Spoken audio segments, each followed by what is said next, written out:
Seberapa penting personal branding untuk seorang profesional, pebisnis, dan juga profesi lainnya?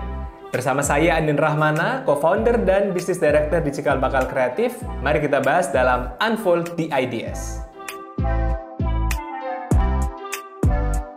Personal branding ini sebenarnya adalah kegiatan untuk membentuk persepsi kepada orang lain di luar sana agar mereka punya pandangan tertentu terhadap kita.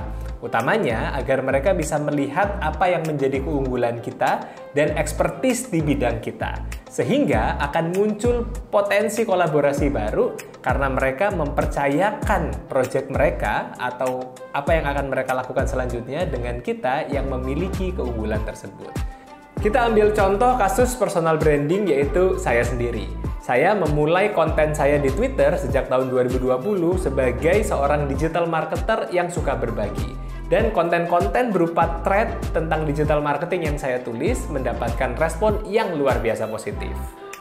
Sehingga bisa mendapatkan banyak leads yang akhirnya mengundang saya menjadi pembicara atau juga bisa menjadi potensi kolaborasi seperti di CPPR. Setelah itu, saya misalnya moving ke Instagram. Di Instagram, kita perlu visualisasi yang lebih kuat. Karena kalau di Twitter, formatnya lebih banyak ke teks. Maka saya memiliki positioning baru, yaitu mas-mas digital marketing yang sehat. Sebelumnya saya 90 kilo dan sekarang saya 60 kilo dan saya ingin menunjukkan bahwa betapa sehatnya saya dan itu bisa berkorelasi positif terhadap orang yang bisa diandalkan.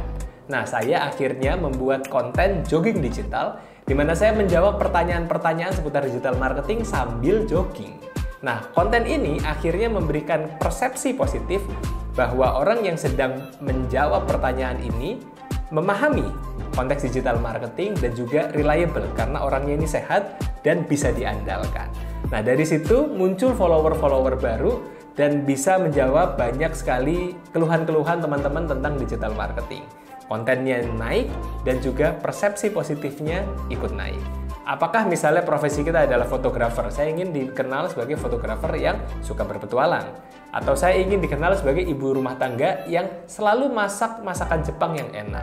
Saya ingin dikenal sebagai seorang pebisnis yang peduli terhadap anak-anak. Nah, banyak sekali positioning yang bisa kita tentukan sesuai dengan apa yang memang kita yakini dan apa yang memang kita kuasai.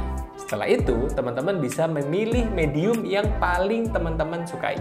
Kalau saya orangnya suka menulis, saya akan memilih Twitter terlebih dahulu. Dan sekarang karena trennya mengarah ke video singkat, maka saya kemudian memanfaatkan Reels.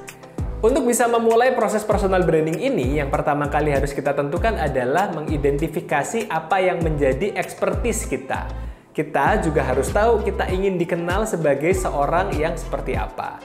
Nah, kalau kita sudah tahu ini, identitas inilah yang akan kita bawa secara konsisten di setiap channel sosial media kita. Yang kedua, setelah menentukan apa expertise kita dan positioning kita akan memilih di medium mana kita akan memfokuskan aktivitas ini. Bila teman-teman seperti saya lebih suka menulis yang pendek-pendek, maka Twitter akan menjadi tempat yang tepat.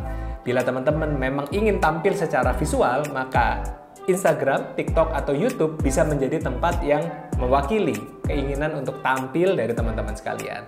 Namun, bila ternyata kekuatan teman-teman adalah menulis yang panjang, maka blog atau medium akan menjadi tempat yang tepat. Kata kunci selanjutnya setelah menentukan expertise kita dan menentukan channelnya adalah konsisten dan valuable. Kita secara rutin memberikan value kepada audiens kita sehingga nanti kita akan bisa lihat engagement dan growth dari akun kita. Semakin besar jangkauannya, maka semakin besar pula opportunity untuk terbuka potensi-potensi kolaborasi baru. Nah, namun memang ada saatnya di mana kita terlalu lelah untuk membuat konten, maka saran saya bisa beristirahat dulu. Dari situ, nanti kita akan membuat banyak impact ketika sudah ada orang-orang yang akan mereply konten dari kita dan bilang bahwa konten ini bermanfaat, saya mendapatkan banyak insight dari konten ini dan teman-teman bisa mendapatkan trust yang akhirnya bisa dikonversi menjadi potensi kolaborasi. Itulah tadi pembahasan kita tentang pentingnya personal branding untuk profesional, pebisnis, dan profesi lainnya. Dari sini kita bisa mulai untuk mencoba mengeluarkan insight-insight yang ada di kepala kita, membagikannya kepada audiens yang ada di media sosial kita, dan akhirnya memberi impact positif kepada para audiens dan kembali menjadi impact positif kepada kita sebagai trust dan potensi kolaborasi baru. Kita ketemu lagi di Unfold the Ideas selanjutnya.